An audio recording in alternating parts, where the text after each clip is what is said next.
জি আমি বসছেন? বসছি স্যার, পা লম্বা করে বসছি। আচ্ছা, এখন পা লম্বা করে বসলে দেখেন যে আপনার বাম পায়ের নিচের অংশ বিছানায় লেগে যায় না ফাঁকা আছে?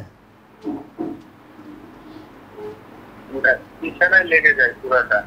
আচ্ছা, আপনি টাইট করতে পারেন? টাইট মানে হাঁটুটাকে, হাঁটুর মাংস এরকম টাইট করে দেখেন যে আপনার কোথাও ব্যথা লাগে কিনা, টাইট করেন। জি আমি স্যার টাইট করতেই, টাইট করার পরে যে জায়গাটার মধ্যে পা রেখেছি ওই জায়গাটার মধ্যে একদম হালকা একটু ব্যথা অনুভব হয়। আচ্ছা আচ্ছা, শোনেন, ভালো করে শুনবেন।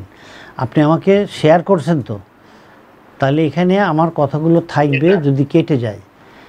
1 পোয়া নারকেলের তেল নেবেন, তার মধ্যে 20 কোয়া রসুনকে কেটে জি অথবা ছেঁচে দিয়ে চুলায় গরম করবেন।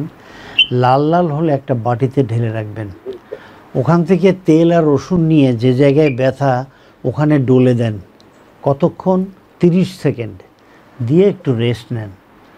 30 সেকেন্ড রেস্ট নেন, আবার 30 সেকেন্ড ডুলে দেবেন, আবার 30 সেকেন্ড রেস্ট নেবেন, আবার 30 সেকেন্ড ডলবেন, 30 সেকেন্ড রেস্ট, অর্থাৎ 30 সেকেন্ড করে 3 বার ডলবেন, 3 বার রেস্ট নেবেন।